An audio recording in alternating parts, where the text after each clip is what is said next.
Welcome to the Instagram stories for Wednesday, November 19th. I'm your host, Daniel Hill. Just a quick update. The survey to help improve this show is now open. I am giving a $20 Amazon e-gift card to the first 10 people who fill out the survey on how I can improve the show. I am down 5 of them so far, which means there are 5 more left. If you would like to participate, please use the link in the show notes, or you can go to the link on my Instagram bio and fill out the survey from there.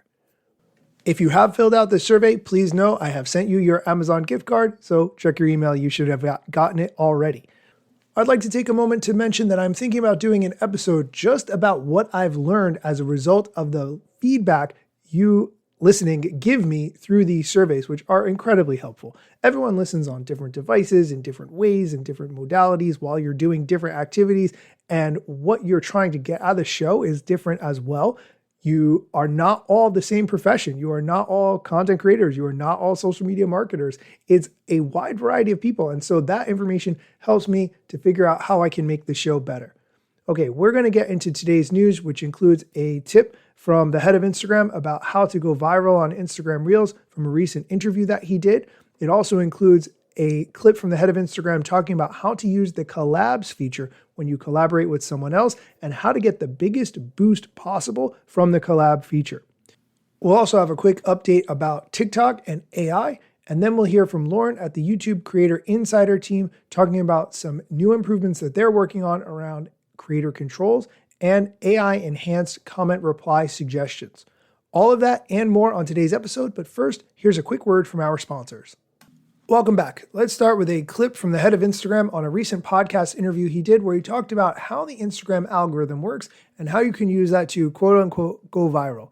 That's not really how things ever work, but here's the clip. There are two sides to how ranking works for organic content. There's one side, which is for the accounts that follow you. So everyone who's followed you, we're trying to find as many of them as possible who are interested in your post and to show them that content. So when they open up Instagram, we look at that post and all the other posts they could see and we rank them based on relevance. Then there's the unconnected side. So we try to go out and find people who don't follow you who might love and be interested in your content. And the way that works is kind of like an audition system. We try to make sure every piece of content that's public, that's trying to reach a lot of people, gets a minimum number of views. And then if it does really well, we broadcast that piece of content to more unconnected accounts. Right. If it does well again, it graduates again. So it's almost like a competition. If it does better than everything else, continue to get promoted and promoted and promoted, which is how you can see content from very small accounts go very viral sometimes.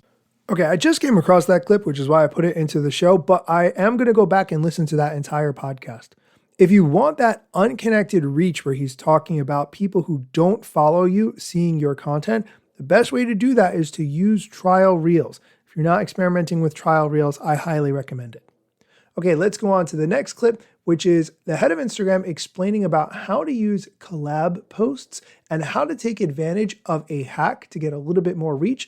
I'll just say the hack right up front, which is to let the person who has more followers post the collab and add the person who has less followers as a collaborator. Interestingly, you can have up to 5 people collaborate on a post on Instagram, although Adam was unsure about that number, so you'll hear him actually verify it. I didn't know either, so to be fair, I wasn't aware. Here's the clip.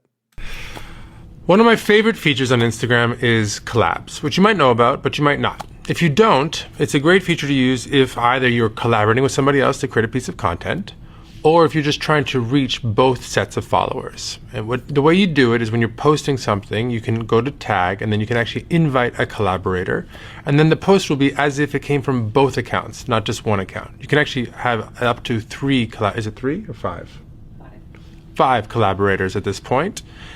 Small pro tip though is, this shouldn't be the case, but still for now, the initiator is the most important in terms of reach. So have the largest account, if you're trying to maximize reach, initiate the collaboration. Check it out. Let me know what you think. More to come. Peace. Okay, let's move on to the TikTok news. And I actually think this is very significant. The team at TikTok has made a new blog post all about AI content and some of the updates around it.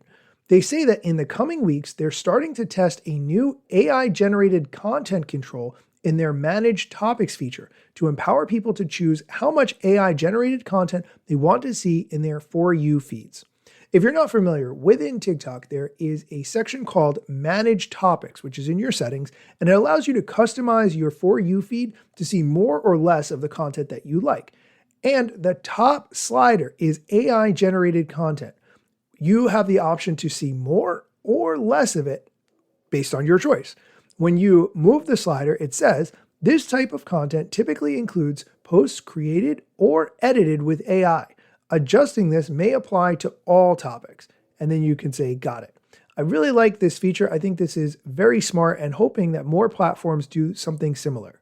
Now, the next question is, how does TikTok know that that content is AI generated? Interestingly, they say that they're going to start adding invisible watermarks to AI generated content made with TikTok tools like AI Editor Pro and content uploaded with the C2PA content credentials. These watermarks that they're going to add will help them label content more reliably and give them more context around changes made to content. So this way, they'll be able to identify the AI content and you can choose whether or not you want to see it based on your personal preferences. Very smart. If you want to read more about that, I will link to it in the show notes so you can check it out for yourself. Okay, we're going to take a quick break. When we come back, we're going to talk about some new YouTube features, including one that I actually like called Speech to Song. Stick around. Welcome back. Let's continue with the YouTube news. The team at YouTube has a new feature called Speech to Song, where you have the opportunity to record your voice and YouTube will make that using AI into 5 different versions of songs that you can choose for your videos. I actually think this is creative, very silly, and very fun. Here's a clip that explains how this works. The clip I'm about to play is a video, so the audio doesn't really do it justice, but I'm gonna try. I'll link to the video so you can watch it for yourself. Isn't it almost cuffing season? I know you're looking for that new date spot. Isn't it almost cuffing season? Isn't it almost cuffing season? Isn't it almost cuffing season? I know you're looking for that new date spot. Okay, hopefully that gives you a little bit of an idea of what's going on here, but there are multiple song options that you can choose from. I think this is a very creative thing. Okay, let's move on to the YouTube news from the Creator Insider team. Here's Lauren talking about AI comments that they've added and some other things that they've done to improve the shopping experience on YouTube. What's up, Insiders? I'm Lauren, a program manager working on our product team here at YouTube and the producer of Creator Insider. Now, let's talk about some shopping updates. In July, we launched more creator controls for timestamps, offering easier ways to add, edit, and delete them in a new drag and drop tool, and clearly surfacing restrictions and limitations to creators, like the 60-second max duration. The goal was to give creators greater flexibility and control over their content and to improve understanding of feature limitations. Now, we're further improving product timestamps on mobile for videos. Currently, product banners are timed with content and context of a video, allowing viewers to watch and shop simultaneously as creators share product recommendations. We heard feedback that timestamps can, at times, be disruptive for viewers on mobile by obstructing the content. So we're improving the experience. For mobile portrait mode, videos with timestamps will not have banners, but instead a shelf that expands below the video. This will be available for videos viewed on mobile.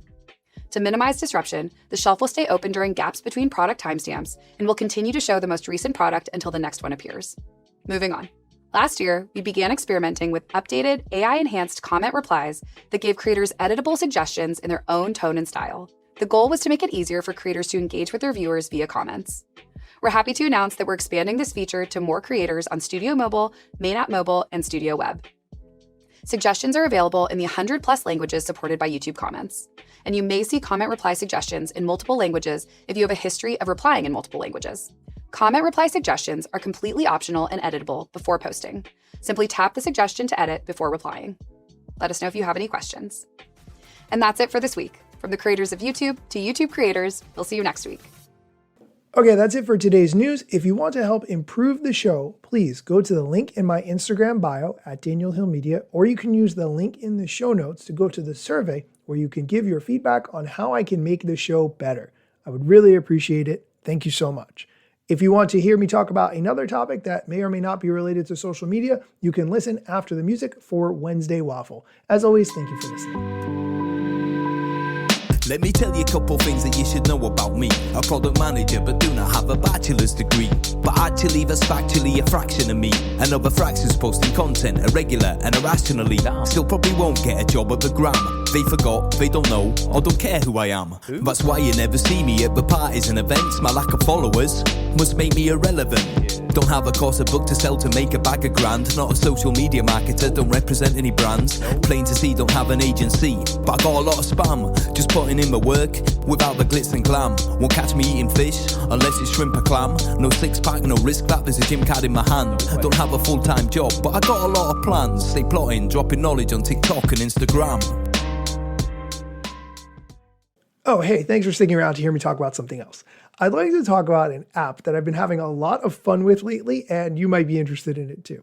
So my friends all play fantasy football. I don't watch football. I don't really like sports, so I don't get involved in fantasy football, although I have played once or twice and just kind of picked players at random because I don't know who they are.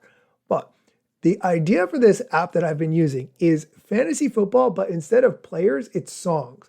And you pick songs based on categories and everyone votes on them. It's called Music League. And you could make a category like your favorite song from the year you graduated high school, or your favorite song to get dressed to, or your favorite song from a movie, or whatever. You can create the categories, and then people will join your league, submit songs. The songs then get made into a Spotify playlist that everyone can listen to, and then you can all vote on the songs, and you get 10 points, or whatever amount of points the league commissioner decides upon, but you get 10 points that you can use to distribute accordingly to the songs that you like. So if someone picked a song on that playlist and you loved it and you wanted to give it 8 points, you certainly can. And then you can distribute those other couple of points to songs that you like. However you want to do it, it's up to you. You get 10 votes. And then you can see a leaderboard of the people who have been submitting songs that the league likes. I personally am not good at that part. No one else seems to like the songs that I pick but me, but whatever. Okay, that's fine. Anyway, this app is called Music League. It's for Apple. It's for Google Android devices. It requires Spotify. I haven't seen any link to use Apple Music. But if you try, I think you might even be able to do it with a free Spotify account if you don't have Spotify. I will link to this app on both the Apple App Store and the Google Play Store. It's free. It's a lot of fun. If you like music and your friends like music, or you want to make some new friends, you can do that using this app. Highly recommended. Okay, thank you for listening to me talk about something else. You have no idea how gratifying it is to be able to talk about a completely different topic for a minute or two besides social media.